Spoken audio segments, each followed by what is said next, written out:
The dust swirled across the barren trail as Felicity Winters stared in disbelief at the empty post where their only horse had been tied just hours before. Her hands trembled as she clutched the crumpled note her husband had left behind, 5 hastily scrawled words that shattered her world.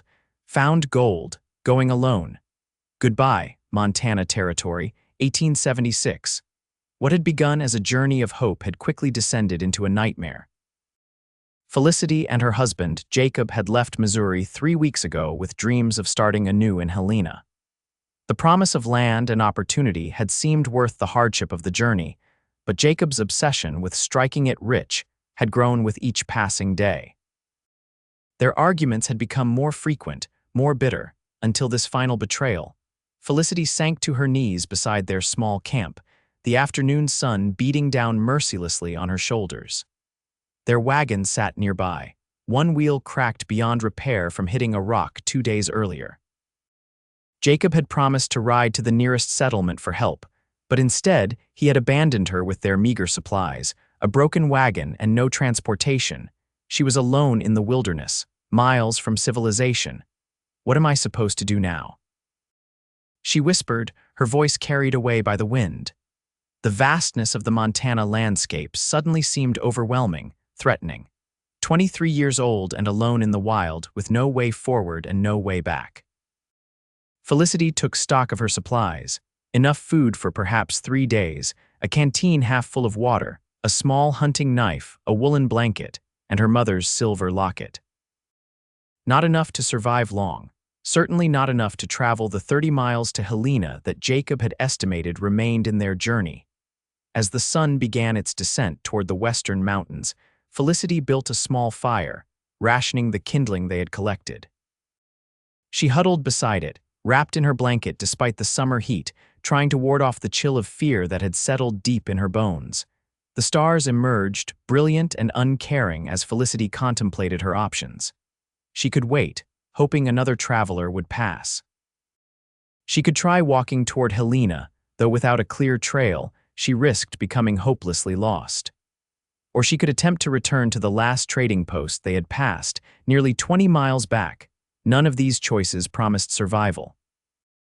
She slept fitfully, startling awake at every sound: the howl of a distant coyote, the rustle of wind through sagebrush, the crack of cooling embers. When dawn finally broke, Felicity had made her decision. She would start walking toward Helena, following the rough trail as best she could.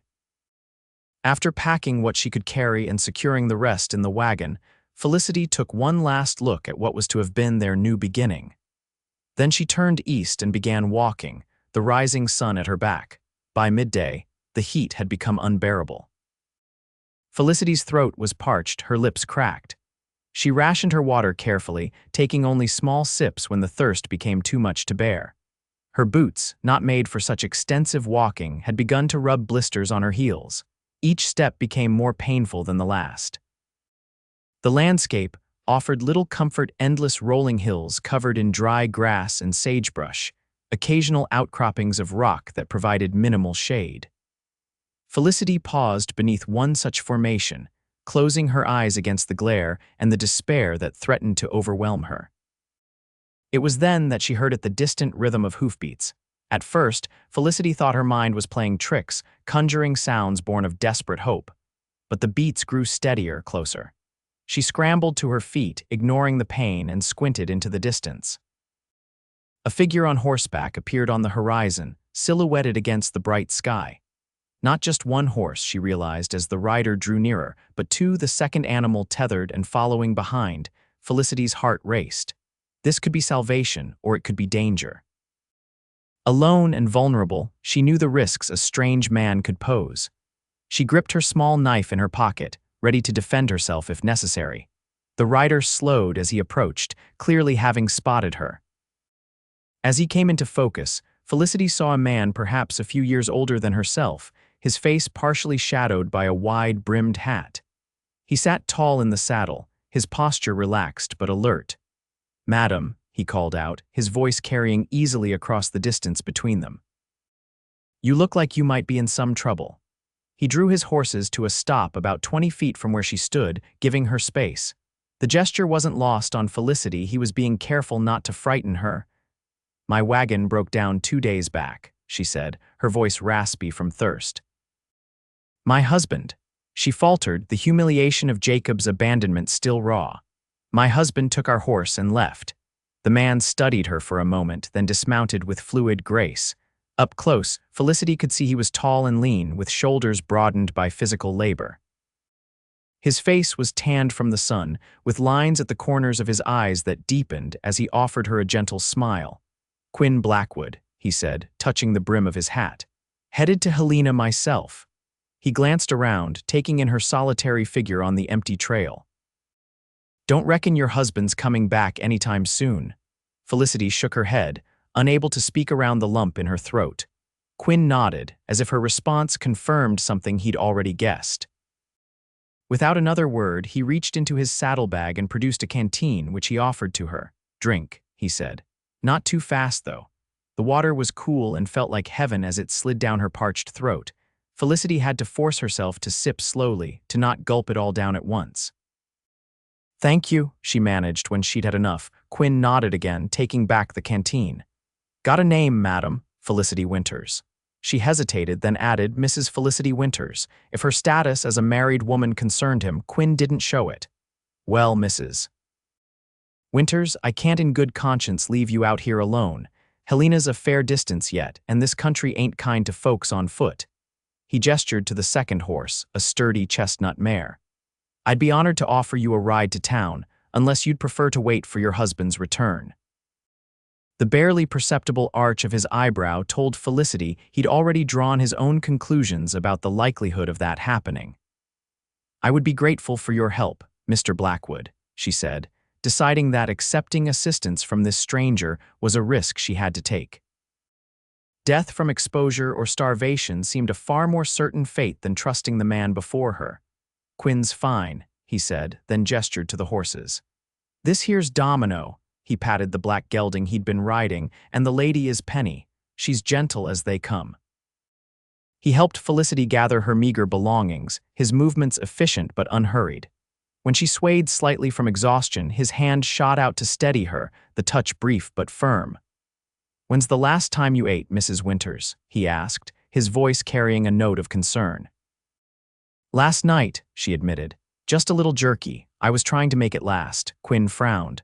"Let's remedy that before we go any further." He led her to a small patch of shade and helped her sit, then produced bread, dried beef, and even a slightly bruised apple from his provisions. Felicity tried to eat slowly, to show some decorum, but hunger won out. Quinn pretended not to notice, busying himself with adjusting the horse's tack while she ate. Once she'd finished, Quinn helped her onto Penny, ensuring she was secure in the saddle before mounting Domino himself. They set off at an easy pace, the horse's steady gait eating up the miles that had seemed so insurmountable on foot. As they rode, Quinn explained that he worked as a scout and sometimes guide for settlers heading west. He knew the territory well, having traversed it countless times over the past 5 years. "What takes you to Helena?" Felicity asked, grateful for the conversation to distract from her physical discomfort and emotional turmoil. "Got a letter from an old friend," Quinn replied. "He's sheriff there now, says they need deputies with experience in this territory. Thought I might try my hand at something a bit more settled." Felicity nodded, understanding the appeal.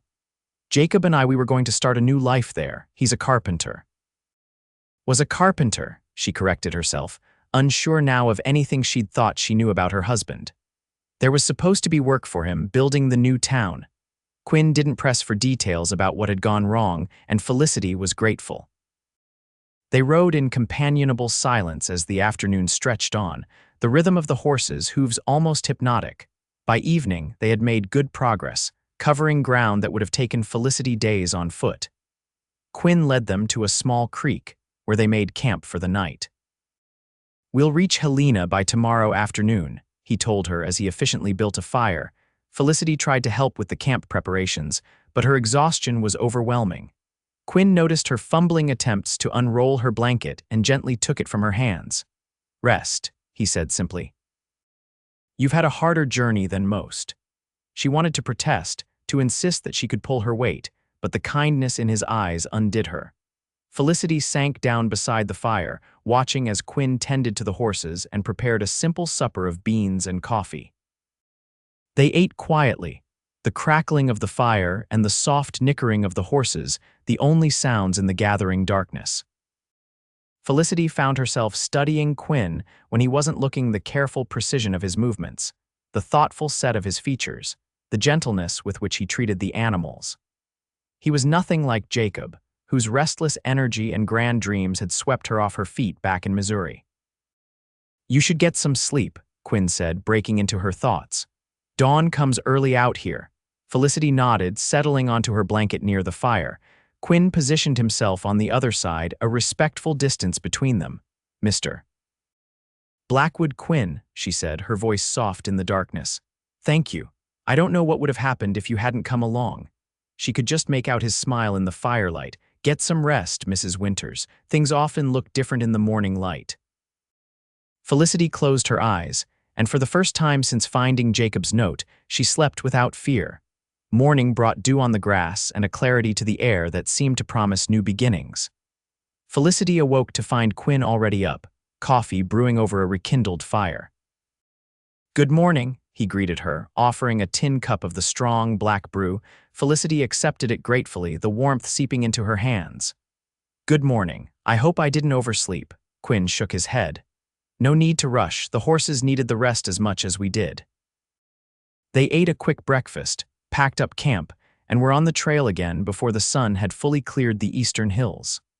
Felicity found herself more comfortable in the saddle today, her body adjusting to the rhythm of riding. The prospect of reaching Helena by afternoon filled her with both anticipation and dread, anticipation for safety and civilization, dread for the uncertainty that awaited her there. "What will you do in Helena?" Quinn asked as they rode side by side, the trail having widened enough to accommodate them both. Felicity had been pondering this very question throughout the night. "I'm not sure," she admitted. "I have some skills. I can sew, cook, keep accounts. My father was a merchant and I helped in his store before I married." She paused, considering. "I suppose I'll look for work, try to save enough to either establish myself there or perhaps return east." Quinn nodded thoughtfully. "Helena's growing fast." "Plenty of opportunity for someone willing to work hard." He glanced at her. "If you don't mind my saying so, Mrs. Winters, you strike me as someone who doesn't shy away from hard work." The compliment, simple and sincere, warmed Felicity more than she expected. "Thank you. And please call me Felicity. After everything Mrs. Winters feels wrong somehow." Quinn tipped his hat in acknowledgement. "Felicity, then." As they continued toward Helena, Felicity found herself sharing more about her life, her childhood in St. Louis, her marriage to Jacob 3 years ago, their struggles during the economic downturn that had ultimately led to their decision to head west. Quinn was an attentive listener, asking thoughtful questions and offering occasional insights from his own experiences. In turn, he told her about growing up on a small farm in Tennessee, losing his parents to fever when he was 17, and making his way west in search of purpose. He'd worked as a ranch hand, a scout for the army, and finally as a guide for settlers. "Never quite found a place that felt like home," he admitted, his gaze fixed on the horizon. "Kept thinking the next valley, the next town might be it."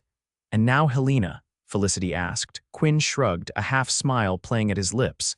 "Maybe, or maybe home isn't a place at all." The philosophical turn of the conversation surprised Felicity. Jacob had always been focused on the tangible money, property, status. Quinn's perspective was refreshingly different.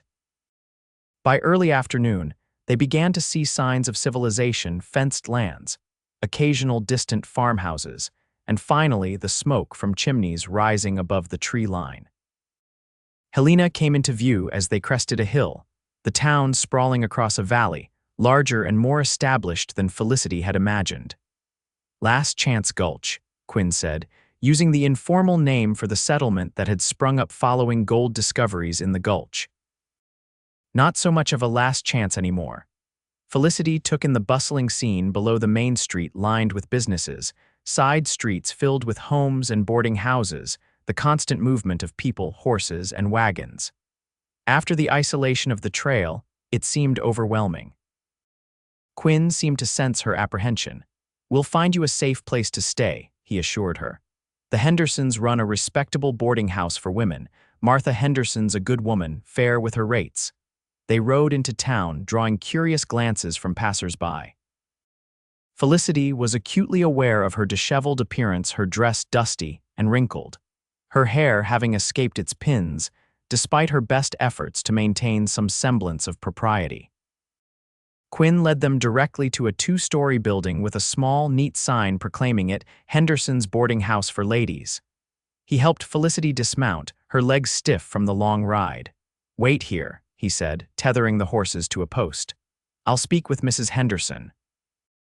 Felicity nodded, suddenly overwhelmed by the reality of her situation. She had arrived in Helena as planned, but everything else had changed. No husband, no home, no certainty. Quinn returned a few minutes later with a plump, gray-haired woman who introduced herself as Martha Henderson. Her kind eyes assessed Felicity without judgment. "Mr. Blackwood explained your circumstances, my dear," she said, her voice warm with sympathy. "You're welcome to stay with us while you get your bearings. We can discuss payment once you've had a chance to rest and consider your options." Felicity was moved by the woman's kindness. "Thank you, Mrs. Henderson. I don't intend to be a charity case. I'll find work as soon as possible." Mrs. Henderson patted her arm. "I have no doubt of that. Now come inside and we'll get you settled." Felicity turned to Quinn, suddenly reluctant to part from the man who had become her savior and friend in such a short time. "I don't know how to thank you properly." Quinn removed his hat, holding it against his chest. "No thanks needed. I'm just glad I happened along when I did." He hesitated, then added, "I'll be staying at the Silver Dollar Hotel while I meet with my friend about that deputy position, if you need anything." "I'll know where to find you," Felicity finished for him, managing a smile despite the lump in her throat. Quinn nodded, replaced his hat, and with a final tip of the brim, turned back to the horses. Felicity watched him lead them away, feeling a strange sense of loss as he disappeared around a corner. Mrs. Henderson gently guided her inside. "Come along, dear. A hot bath and a proper meal will do wonders." The boarding house was clean and modest, with a common dining room and parlor on the first floor and bedrooms above. Mrs. Henderson showed Felicity to a small but comfortable room at the back of the house. "It's our simplest accommodation," she explained, "but quiet and private." "It's perfect," Felicity assured her, overwhelmed by the luxury of 4 walls and a real bed after days on the trail. True to her word, Mrs. Henderson arranged for a bath, clean clothes borrowed from another boarder of similar size, and a hearty meal. By evening, Felicity felt almost human again, though the events of the past days had left her emotionally drained. She sat in the parlor with several other women boarders, most of whom were employed as teachers, clerks, or seamstresses. They were curious about her story but tactful in their questions, and Felicity found herself sharing a carefully edited version of her journey. "You were fortunate, Mr. Blackwood found you," remarked one woman, a schoolteacher named Miss Porter. "He has quite a reputation as an honorable man." "You know him?" Felicity asked, surprised. Miss Porter nodded. "By reputation only. He's guided several families I know safely to the territory. Always refused payment from those who couldn't afford it, I'm told." This information reinforced Felicity's impression of Quinn as a man of principle. She wondered if he had secured the deputy position, if he would indeed be staying in Helena. The next morning, after a night of deep, exhausted sleep, Felicity set out to find work. Mrs. Henderson had suggested several possibilities, including a position at the Mercantile that needed someone with experience in keeping accounts. The Mercantile owner, Mr. Donovan, was initially skeptical of a woman handling his books, but Felicity's knowledge of inventory systems and accounting practices learned in her father's store soon convinced him. By noon, she had secured employment to begin the following day. With this small victory bolstering her confidence, Felicity decided to visit Quinn at the Silver Dollar Hotel, wanting to share her news and properly thank him for his help. The hotel was a substantial building on the main street, catering to businessmen and travelers of means. Felicity hesitated at the entrance, suddenly conscious of her borrowed dress and uncertain position. Before she could decide whether to enter, the doors swung open and Quinn himself emerged, accompanied by a man wearing a sheriff's badge. Quinn spotted her immediately, his face lighting with a smile that made Felicity's heart skip. "Felicity," he greeted her, crossing to where she stood, "you're looking well." "Much improved, thanks to you," she replied, returning his smile. "I hoped I might find you here." "I wanted to let you know I've found employment at Donovan's Mercantile." "That's excellent news," Quinn said, genuine pleasure in his voice. He turned to introduce his companion. "This is Sheriff James McAllister, an old friend. James, this is Mrs. Felicity Winters." The sheriff tipped his hat politely. "Madam, Quinn here was just telling me about your ordeal. Glad to see you're settling in." "Thank you, Sheriff," Felicity said. "Has Quinn accepted your offer of deputy?" Sheriff McAllister grinned. "He has indeed, just sworn him in this morning." Quinn looked slightly embarrassed but pleased. "Seems I'll be staying in Helena for a while." The sheriff excused himself, leaving Quinn and Felicity standing outside the hotel. "I'm glad you found work so quickly," Quinn said. "Donovan's a fair employer from what I hear, Mrs. Henderson was very helpful with recommendations," Felicity explained. "I start tomorrow." She paused, then added more softly, "And I'm glad you'll be staying in Helena." Something flickered in Quinn's eyes, something warm that made Felicity suddenly conscious of her quickening pulse. "Perhaps I could call on you sometime," he suggested, "to see how you're getting on." "I'd like that," Felicity answered, surprising herself with how much she meant it. They parted ways with promises to see each other soon, Felicity returning to the boarding house with a lightness in her step that had been absent for longer than she cared to admit. The weeks that followed fell into a pattern. Felicity worked diligently at the Mercantile, quickly proving her worth to Mr. Donovan. She began to make friends among the other boarders and the women she met through her work. Helena, with its mix of frontier roughness and growing civilization, became familiar. And Quinn called on her, as promised. At first, their meetings were brief and casual. He would stop by the Mercantile on his rounds, or they would exchange greetings when they happened to cross paths in town. But gradually, their interactions became more intentional. Quinn began to invite Felicity for walks on her days off, or for supper at the hotel's restaurant. They attended a community dance together, though they carefully maintained the appearance of friendship rather than courtship, mindful of Felicity's technically married status. It was during one of their walks, about a month after her arrival in Helena, that Felicity finally shared the full story of Jacob's abandonment. He'd been growing more distant for months, she explained as they strolled along a path near the creek that ran through town. "Always talking about the fortunes to be made out west, always dreaming bigger than our means." Quinn listened attentively, his face thoughtful. "When the wagon wheel broke, I think he saw it as an opportunity," Felicity continued. "He'd heard rumors of a new gold strike in the mountains. I believe he decided that was his chance, no wife to slow him down, no responsibilities." "That doesn't excuse what he did," Quinn said, his voice tight with controlled anger. "Leaving you alone like that, he might as well have signed your death warrant." Felicity nodded, acknowledging the truth of this. "I've had time to think about it, and I realize now our marriage was never what I thought it was. Jacob loved the idea of possibilities more than he ever loved me." They walked in silence for a moment, the afternoon sun filtering through the trees above them. "What will you do if he returns?" Quinn asked finally, the question she knew had been on his mind. Felicity had considered this possibility extensively. "I don't believe he will," she said. "But if he does, I cannot go back to a marriage built on such betrayal. I would seek a divorce." Quinn nodded, seeming to understand the gravity of such a decision for a woman of her background and upbringing. Divorce was scandalous, potentially ruinous to a woman's reputation, but in a frontier town like Helena, unconventional circumstances were often met with pragmatic solutions. "Whatever you decide," he said, "you won't face it alone unless you choose to." The implication of his words hung between them, unspoken but clear. Quinn was offering not just his support, but potentially something more, when and if she was free to accept it. As summer gave way to autumn, Felicity's position in Helena solidified. "Mr. Donovan," impressed with her work, increased her responsibilities and her pay. She moved from the boarding house to a small rented room above the milliner's shop, giving her more independence while maintaining the propriety of living in a building owned and occupied by a respectable widow. Quinn's work as deputy kept him busy, especially as the town swelled with miners and travelers preparing for winter. But he made time for Felicity, their friendship deepening with each meeting.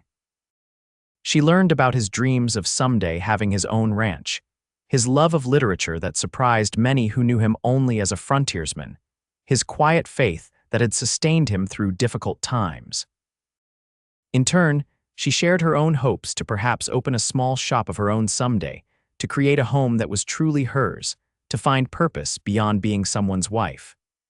Quinn never dismissed these ambitions as Jacob had, never suggested that a woman should limit her aspirations to hearth and home. By the time the first snow fell in November, Felicity had to admit to herself what she had been trying to deny: she was falling in love with Quinn Blackwood. The realization was both exhilarating and terrifying. She was still married in the eyes of the law, still bound to a man who had abandoned her without a second thought. The situation came to a head one crisp December afternoon. Felicity was working at the mercantile when the door opened, bringing a blast of cold air and a ghost from her past. Jacob Winters stood in the doorway, thinner than she remembered, his clothes worn and dirty, his eyes darting nervously around the store before settling on her. "Felicity," he said, his voice raspy, "I heard you were in town." Felicity froze, the ledger she had been updating forgotten in her hands. Around her, the store had gone quiet, the few customers sensing the tension. "Jacob," she managed, her voice steadier than she felt, "I'm working, you'll have to excuse me." She turned back to her ledger, hoping he would take the hint and leave. Instead, he approached the counter, lowering his voice. "I need to speak with you, in private." Mr. Donovan, who had been observing from nearby, stepped forward. "Mrs. Winters, you can use my office if you need a moment." Felicity hesitated, then nodded. "Thank you, Mr. Donovan. This won't take long." She led Jacob to the small office at the back of the store, leaving the door ajar for propriety's sake. Once inside, she turned to face her husband, maintaining a careful distance between them. "Say what you came to say, Jacob." He ran a hand through his unkempt hair, a gesture so familiar it sent a pang of unwelcome nostalgia through her. "I made a mistake, Felicity. A terrible mistake. I was a fool to leave you." "Yes, you were," she agreed, her voice cool. "You left me to die, Jacob." He winced at her bluntness. "I wasn't thinking straight. The gold fever it gets in a man's head makes him crazy." "And did you find it? Your gold?" Jacob's expression soured. "No, the strike was played out by the time I got there. Been trying my luck at other claims, but—" He shrugged, his failure evident in his appearance. "What do you want from me, Jacob?" Felicity asked, though she already knew the answer. "I want us to start over," he said, taking a step toward her. "I'm your husband, Felicity. We took vows." "Vows you broke when you abandoned me in the wilderness," she reminded him. "Vows that meant nothing to you when you chose gold over my life." Jacob's face hardened, the charm he had once used to win her giving way to a darker aspect of his nature. "I heard you've been spending time with the deputy, getting friendly while your husband was away." The accusation stung, not because there was truth to the implied impropriety, but because Jacob dared to claim the moral high ground after what he had done.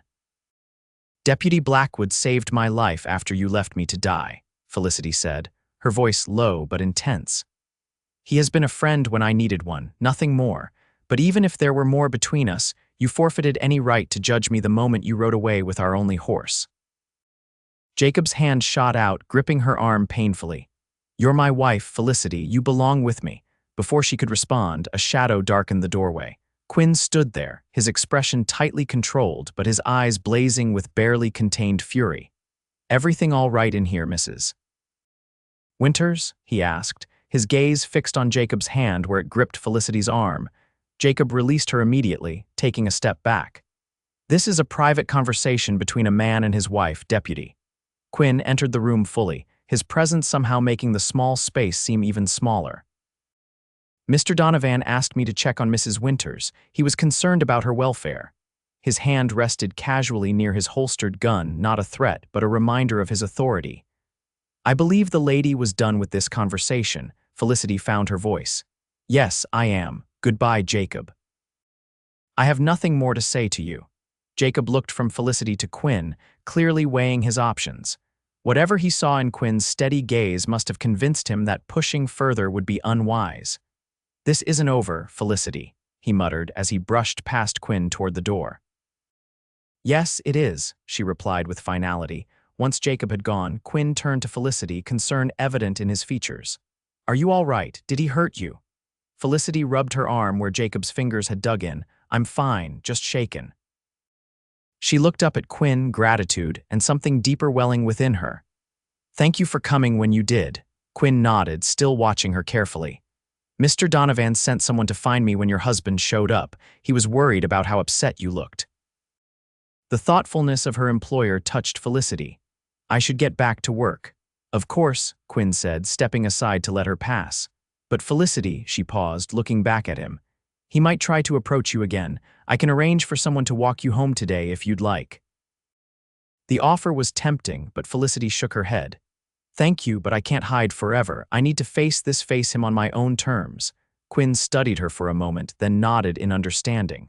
At least let me know when you're heading home. I'll make sure to be nearby just in case. To this, Felicity agreed. The rest of her workday passed in a blur, her mind replaying the confrontation with Jacob and grappling with the decision she knew she needed to make. That evening, as promised, Quinn was waiting outside the mercantile when she finished work.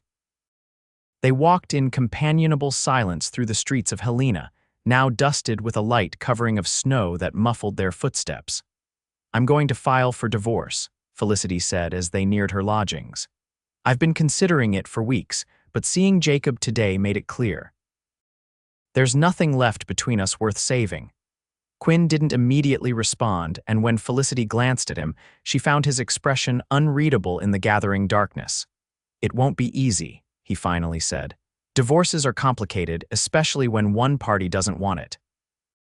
I know, Felicity acknowledged, but I can't live in limbo, tied to a man who treated me as disposable. They had reached the milliner's shop. Quinn stopped, turning to face her fully. Whatever you decide, I'll support you, he said, his voice low and earnest. But I need you to know, he paused, seeming to search for the right words. I care for you, Felicity, more than I should given your situation. I don't want to add to your burdens, but I couldn't let another day pass without being honest about my feelings. Felicity's heart stuttered in her chest. Despite the growing closeness between them, despite the glances and unspoken words, Quinn had never before expressed his feelings so directly. I care for you too, she admitted, her voice barely above a whisper. And that's why I need to resolve my situation with Jacob cleanly, legally.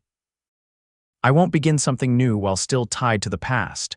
Quinn nodded, understanding and respect in his gaze. I can wait, he said simply. As long as it takes.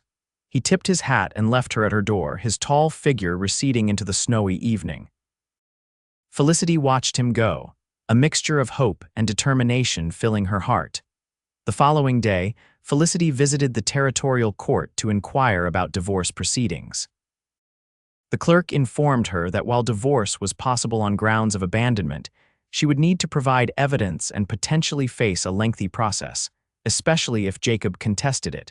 Undeterred, Felicity began the necessary paperwork. She sought advice from a lawyer recommended by Mrs.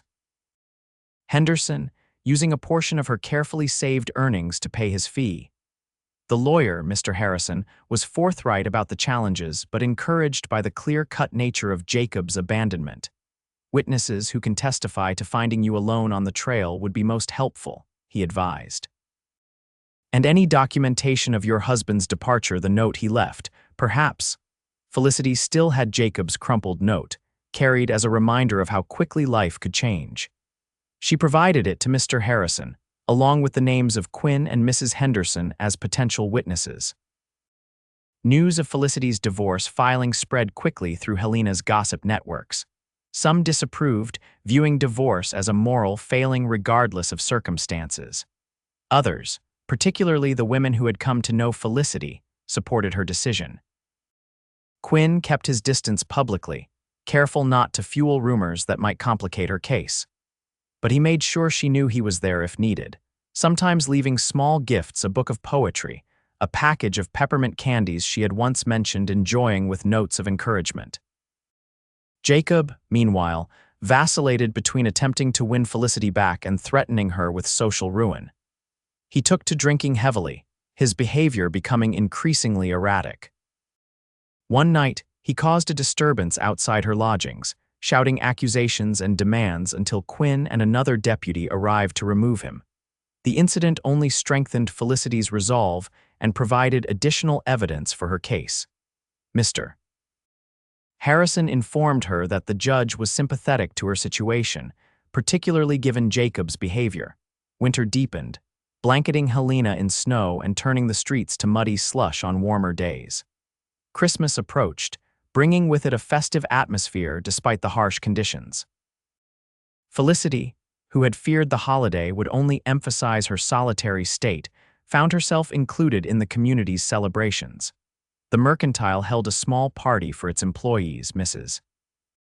Henderson invited all her former boarders to a Christmas Eve dinner, and the town organized a public dance on Christmas night. Felicity attended each event, grateful for the reminders that she was not alone, that she had built a life for herself in this place. Quinn attended the Christmas dance as well, his duties as deputy including keeping an eye on the festivities. When a lull in the music allowed them a moment to speak privately, he handed Felicity a small package wrapped in brown paper. "Merry Christmas," he said, a hint of nervousness in his smile. Felicity unwrapped the gift carefully to find a delicate silver bracelet, simple but elegant, with a small charm in the shape of a horse. "Quinn, it's beautiful," she breathed, touched by the thoughtfulness of the gift and its symbolism. "To remind you of how far you've come," he explained, "and that sometimes what seems like an ending is really a beginning." Felicity had no gift to offer in return, having not expected one from him. "I'm sorry, I didn't." Quinn shook his head, cutting off her apology. "Seeing you happy is gift enough." Before she could respond, they were interrupted by the sheriff, who needed Quinn's assistance with a minor disturbance outside. Quinn excused himself, leaving Felicity holding the bracelet and feeling as though something significant had shifted between them. The new year brought progress in Felicity's divorce case. Jacob, facing mounting debts and diminishing prospects in Helena, finally agreed to an uncontested divorce in exchange for a small cash settlement, money Felicity was willing to pay for her freedom. By February 1877, the divorce was finalized. Felicity Winters was legally free, a status both liberating and daunting. She had achieved independence few women of her time could claim, but with it came the uncertainty of charting her own course without the societal framework of marriage. On the evening the divorce was granted, Felicity sat alone in her room, contemplating her future. A knock at her door revealed Mrs. Miller, the milliner, with a note that had been delivered for her. The message was brief, written in Quinn's now familiar hand. "Congratulations on your freedom. If you're willing, I'd like to call on you properly now." Felicity smiled, warmth spreading through her at the formal yet heartfelt words. She penned a reply immediately, "I would be honored." Spring came early to Montana that year, the snow melting to reveal tender green shoots pushing through the soil. With the changing season came a shift in Felicity and Quinn's relationship. No longer constrained by her married status, they were free to court openly. Quinn began calling on Felicity regularly, taking her for rides in the countryside as the weather improved, escorting her to church on Sundays, joining her for suppers at respectable establishments in town. Their conversations deepened, touching on hopes for the future, fears, dreams, and the growing feelings between them. One sunny April afternoon, they rode out to a meadow dotted with early wildflowers, a place Quinn had discovered during his patrols. They picnicked under a broad oak tree, enjoying the simple pleasure of each other's company away from the bustle and gossip of town. "I've been thinking," Quinn said as they sat side by side, watching clouds drift across the blue expanse of sky, "about what comes next." Felicity turned to look at him, struck as always by the quiet strength in his features. "What do you mean?" Quinn plucked a blade of grass, twirling it between his fingers. "I've saved most of my earnings these past months." There's a small property available about 5 miles outside of town, good water, decent grazing land. Not much of a house yet, just a cabin, but with work. He trailed off, glancing at Felicity to gauge her reaction. I'm thinking of buying it, starting that ranch I've talked about. Quinn, that's wonderful, Felicity said, genuinely pleased for him. You'd be an excellent rancher, he nodded, still focused on the blade of grass. The thing is, I can't imagine building that life alone. He looked up then, meeting her eyes directly. I know it hasn't been that long since your divorce. I know you've just gained your independence. But I love you, Felicity. I think I have since that first day on the trail when you stood there with nothing but determination holding you up. Felicity's breath caught in her throat, though the declaration wasn't entirely unexpected. They had been moving toward this moment for months. I'm not asking for an answer today, Quinn continued. Just for you to think about whether there might be a place for me in your future as there is for you in mine. Felicity reached out, taking his hand in hers. Quinn Blackwood, you saved my life in more ways than you know. You showed me what it means to be truly respected, truly valued. She squeezed his hand gently. I love you too, and yes, I want to think about a future together. The smile that broke across Quinn's face was like sunrise, bright and full of promise. He lifted her hand to his lips, pressing a kiss to her knuckles. That's all I can ask for. They returned to Helena that evening with a new understanding between them, a tentative plan taking shape. Quinn would purchase the property, begin the work of turning it into a viable ranch. Felicity would continue at the mercantile, saving her own money and considering how her skills might contribute to their shared enterprise. Over the following weeks, Quinn divided his time between his deputy duties and working on the ranch property. Felicity occasionally rode out with him on her days off, offering suggestions for the cabin's improvement and helping plant a small vegetable garden. By early summer, Quinn had given notice to Sheriff McAllister, planning to devote himself full-time to the ranch once a replacement deputy was trained. The cabin had been expanded and improved, though it remained modest by any standard. On a warm June evening, exactly 1 year after Quinn had found Felicity alone on the trail to Helena, he asked her to accompany him to the ranch property. They rode out as the sun began its descent, the air fragrant with pine and wildflowers. The cabin looked different than it had on Felicity's last visit. Quinn had added a small porch, complete with 2 rocking chairs facing west toward the mountains. Flower boxes hung from the windows, filled with bright blooms. It's coming along beautifully, Felicity said as they dismounted. Quinn led her not to the cabin, but to a large oak tree nearby, where he had spread a blanket on the ground. They sat together, watching as the setting sun painted the sky in shades of gold and pink. I've been thinking about what you said, Quinn began, about wanting a home that was truly yours, a life you chose rather than one chosen for you. Felicity nodded, remembering their many conversations about her hopes for the future.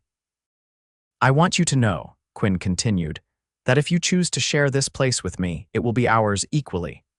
Your name will be on the deed alongside mine. Your voice will carry the same weight as mine in all decisions. He reached into his pocket and withdrew a small wooden box, intricately carved with a pattern of leaves and flowers. I made this for you, he said, offering it to her. Felicity opened the box to find a ring nestled inside a simple gold band set with a small but perfect sapphire that caught the dying sunlight. It's not fancy, Quinn said, a hint of nervousness in his voice. But neither are we, I suppose. It's perfect, Felicity whispered, emotions threatening to overwhelm her. Quinn took her hand, his eyes never leaving hers. Felicity Winters, I'm asking you to be my wife, my partner in all things. Not because you need my protection or because I need someone to keep my house, but because I love you and want to build a life with you, side by side. Tears spilled onto Felicity's cheeks as she nodded, unable to speak for a moment. When she found her voice, it was steady and sure. Yes, Quinn. Yes, I will marry you. He slipped the ring onto her finger, then drew her into a gentle kiss there first, though it felt as natural as breathing. When they parted, both were smiling through tears of joy. I never thought I'd find this, Felicity admitted, resting her forehead against his. When Jacob left me on that trail, I thought my life was ending. I couldn't have imagined it was really beginning. Quinn brushed a strand of hair from her face, his touch reverent. Sometimes the hardest trails lead to the most beautiful destinations. They were married 2 weeks later in a simple ceremony in Helena's small church, attended by the friends they had made in town. Mrs. Henderson wept openly, declaring it the most romantic thing she had ever witnessed. Sheriff McAllister served as Quinn's best man, while Mrs. Miller stood up for Felicity. That evening, they rode together to their ranch as husband and wife. 2 horses, side by side, carrying them toward the future they had chosen together. As they approached the cabin, now truly a home with curtains at the windows and smoke curling from the chimney where Quinn had lit a fire before the ceremony, Felicity was struck by how far she had come from that desperate day on the trail. "Welcome home, Mrs. Blackwood," Quinn said, helping her dismount. Felicity smiled up at her husband, her heart full. "It's good to be home, Mr. Blackwood." 1 year later, in the summer of 1878, Felicity stood on the porch of their expanded cabin, watching as Quinn rode in from checking the small herd of cattle they had acquired. The ranch was growing steadily, as was their reputation for fair dealing and quality stock. Felicity had found her own niche, using her accounting skills to keep the ranch books and starting a small side business selling preserves and baked goods in Helena. Between her income and the ranch's growing profits, they were comfortably established. Quinn dismounted, securing his horse before joining her on the porch.